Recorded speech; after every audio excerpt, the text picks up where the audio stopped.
اللہ اس کو medical science نے بڑے عجیب انکشافات کیے. میڈیکل سائنس آج کینسر کا جب سٹیج بڑھ جائے نا تو کینسر لا علاج ہو جاتا ہے. ابتدائی سٹیج میں یہ کور ہو جاتا ہے.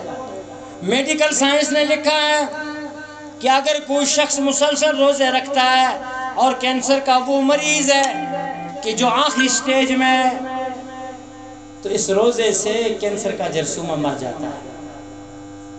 وہ معدہ بھی تو ایک مشین ہے نا. اس مشین کو سال کے 11-12 مہینے میں اگر 1 مہینے ریسٹ مل گیا تو یہ مزید توانا ہو کر 11 مہینے چلے گی. میڈیکل سائنس نے لکھا کہ جب معدہ بھوکا رہتا ہے تو کینسر کا جو جرثومہ انسانی جسم کے اندر پیدا ہو جاتا ہے اسے جب خوراک نہیں ملتی تو وہ آپس میں ایک دوسرے پر اٹیک کرتے ہیں. کیا کرتے ہیں؟ اٹیک کرتے ہیں. اس طرح وہ اٹیک کرتے کرتے خود ایک دوسرے کو مارنے کا سبب اللہ کی شان ہے. ایک نوجوان کو ازدواجی تعلق کے لیے اگر رشتہ میسر نہیں ہے، شریعت وہاں بھی کہتی ہے کہ یہ روزے رکھے، مسلسل رکھے تاکہ اس کا نفس کمزور پڑ جائے، اس کی سیکسیبلٹی، اس کی جو جنسی خواہش ہے وہ کمزور پڑ جائے. ہزار ہاں فائدے اس کے لکھے گئے، سنتوں کے، فرائض کے. میں اور آپ جو یہ نماز پڑھتے ہیں اس میں جو ہمارے جسم کی ورزش ہوتی ہے، آپ ریسرچ کریں اس پر کہ کتنا خوش نصیب ہے مسلمان کہ لاکھوں بیماریوں سے صرف اس نماز کی فزیکلی ورزش کی وجہ سے ہی بچا ہوا ہے. لاکھوں بیماریوں سے. تو یہ کہنا کہ ہم طاقت نہیں رکھتے، ہم رکھ نہیں سکتے، یہ شیطان کا دھوکہ ہے. آپ کہیں گے بس شیطان تو قید ہے. شیطان تو مردت الشیاطین حدیث میں آتا ہے، بڑے بڑے سرکش قید ہیں، چھوٹے چھوٹے شتومڑے کھلے ہی ہوتے ہیں. اچھا بھائی ان کو بھی بند کر لو، ان کو بھی یارہ دی صحبت جڑی 11 مہینے رہی ہے سنال، کتنے مہینے صحبت کا اثر ہوتا ہے یا نہیں ہوتا؟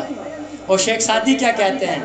صحبت صالح ترا صالح کنگ، صحبت طالح ترا طالح کنگ. وہ اچھوں کی صحبت میں رہو گے تو اچھے بنو گے، بروں کی صحبت میں رہو گے تو لوہارا کو آدمی بیٹھا ہوا ہے، کس کو تو کپڑے سمیٹتا ہے یا نہیں ہے؟ اور سمیٹنے کے باوجود بھی نکی جی کو چنگاری آخر پہی جلدی ہے. تو جلو نہ خوشبو والے کو نہ بھی کہنو تسی اسی دکان تک بڑھ کا دماغ معطر ہوتا ہے یا نہیں ہوتا؟ 11 مہینے اس کی ہمارے ساتھ صحبت رہی ہے. کیا رہی ہے؟ اس کا اثر ہوگا. اس کا اثر اس رحمت والے مہینے میں ہم نے کیا کمایا، کیا کھویا، کیا پایا، ہم بہت اچھی طرح جانتے ہیں. نماز میں لذت آئی یا نہیں آئی، صدقہ و خیرات کا جذبہ بڑھا یا نہیں بڑھا، اللہ کے ساتھ تعلق مضبوط ہوا یا نہیں ہوا، سنت کی اہمیت بڑھی یا نہیں بڑھی، اس کو ہم اچھی طرح جانتے ہیں. اگر بڑھی تو شکر اللہ کا، نہیں بڑھی تو غور کرنا چاہیے. اور کیا خبر کیا آئندہ سال رمضان نصیب ہوتا بھی ہے یا نہیں.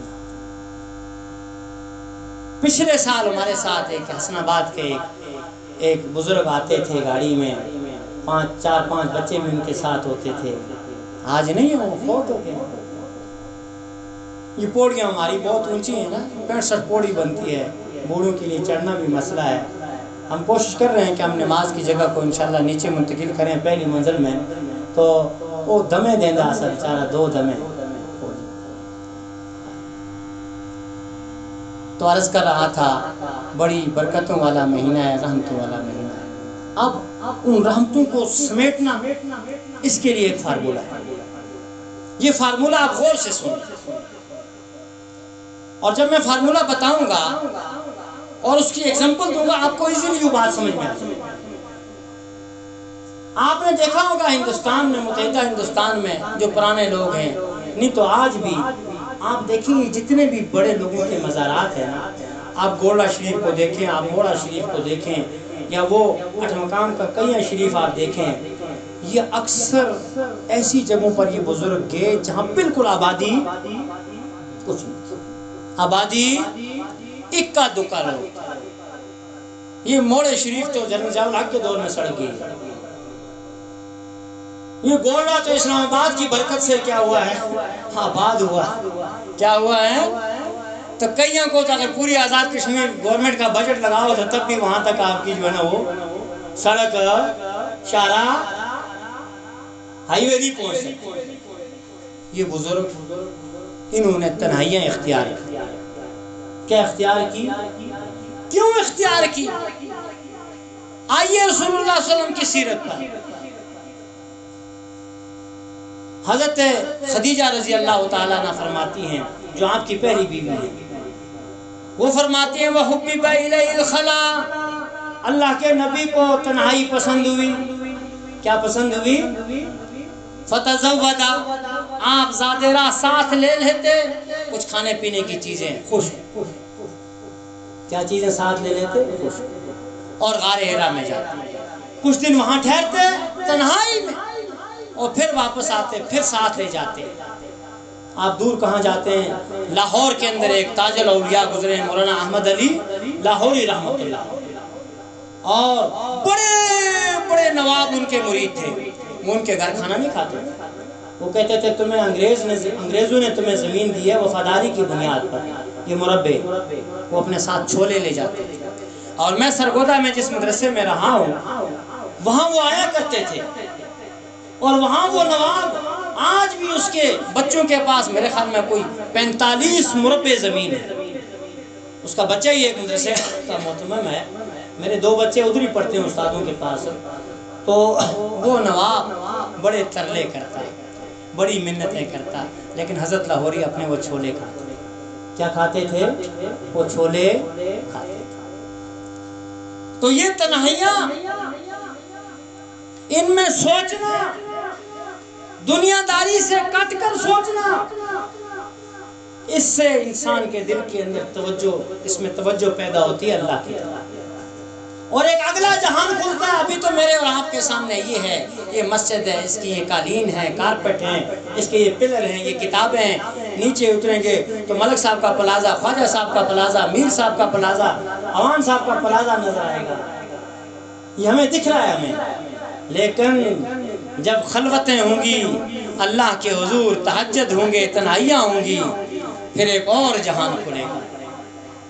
پھر وہ اندھیرے میں بیٹھا ہوگا، رات کی تنہائی میں ہوگا، قبرستانوں کے اندر ڈسی ہوئی قبروں پر اس کے نظر جائے گی، اور قبرستانوں کے قبروں کے اوپر جو کتبے لکھے ہوئے ہیں ان کے اوپر اس کی نظر جائے گی، اور وہ سوچے گا کہاں ہے میرا باپ، کہاں ہے میری ماں.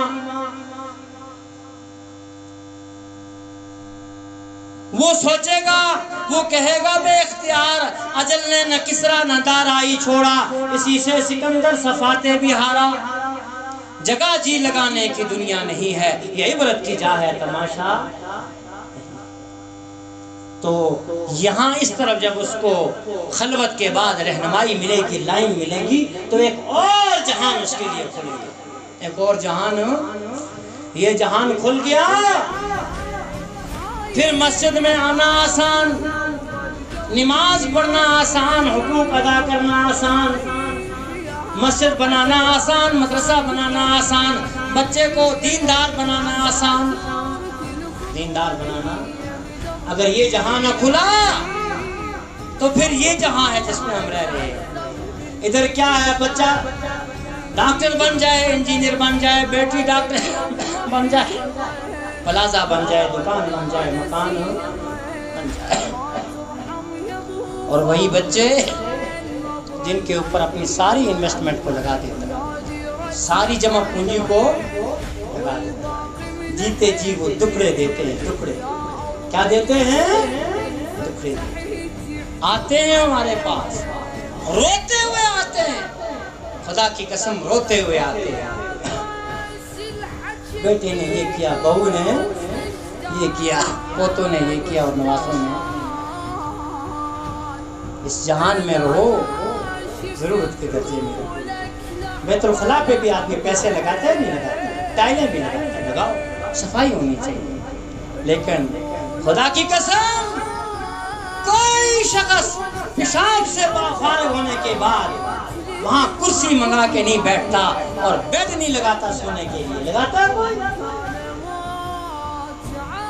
میں نے کراچی میں، کلفٹن میں اور سوسائٹی ایریا میں